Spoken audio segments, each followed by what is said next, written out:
pouring rain last night. I don't know if you can hear, but it's actually really windy right now as well. Crazy weather.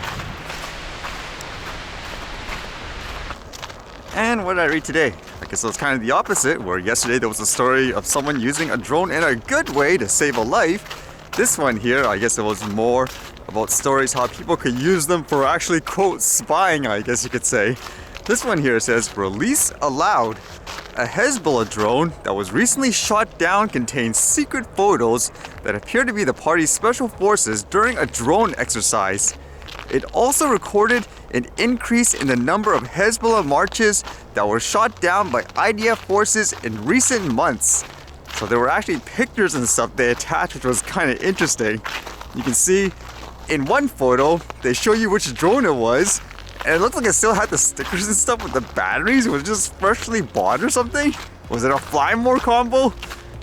As well, they showed the apparent, I guess, suspects, the people that were using it. And it goes on to show even more details. It says here, in recent months, our forces were able to bring down a terrorist Hezbollah march that crossed the border towards Israeli sovereignty and were used for intelligence and information gathering purposes. The march included pictures from an exercise with a military force affiliated with the party, training in the technique of using drones. Pictures of the party's operators showed them. Judging from these pictures too, it's not just small drones, they're using big ones as well. And it got me to think, because there's that argument where, well, you have to over-regulate everything because people will potentially use it in a bad way. But it makes you wonder, like here, I mean, are people gonna follow the quote rules, so to speak? Like in this case, if they want to use it in a bad way. And the other funny thought I had in regards to that, with things like, say, a regulation with a drone law and all that, here, a lot of people would fearmonger it like it's a huge manned aircraft. It takes, I don't know, $5,000 worth of training to fly, yet here these guys are just going out there and flying it, I guess, like in an open field or something like that. Realistically, with these type of drones, that's what you need to do. So I guess on one end you could argue, well, here's an example why you need to restrict them all and so forth. On the other hand, you could say, well, here's an example how it's not a huge manned aircraft in terms of people learning how to use stuff like this. And then I read this, which was kind of interesting. Apparently, Google and Facebook are being fined. Like it says here, cookies.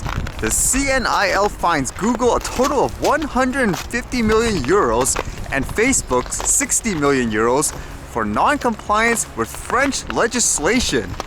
So apparently it has to deal with privacy issues and the fact that you can't opt out of receiving things like cookies as easily as opting in, they say.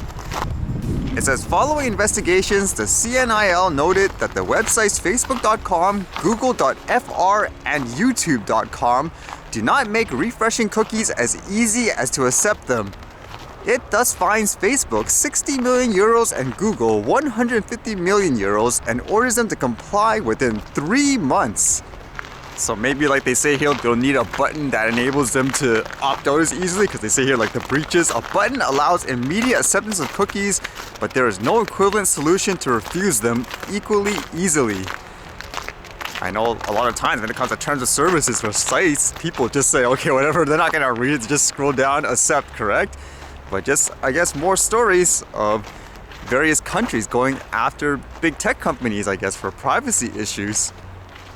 I do wonder though, like with the fine there, does it really matter for huge companies when they make so much money? Or would it just be like a slap in the wrist?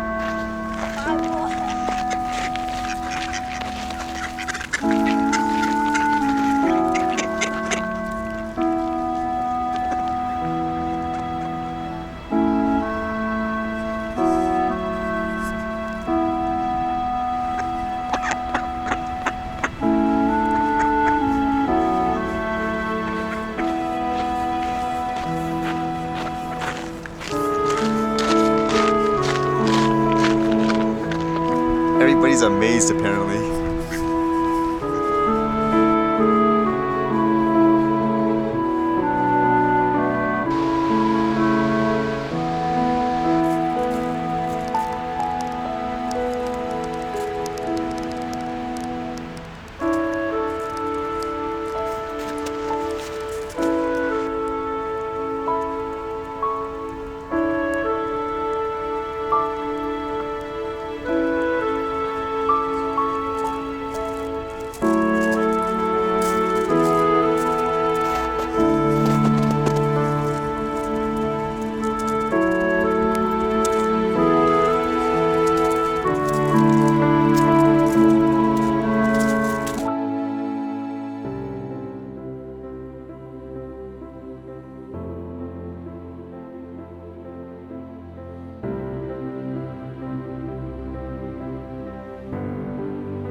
Alright, see you guys later.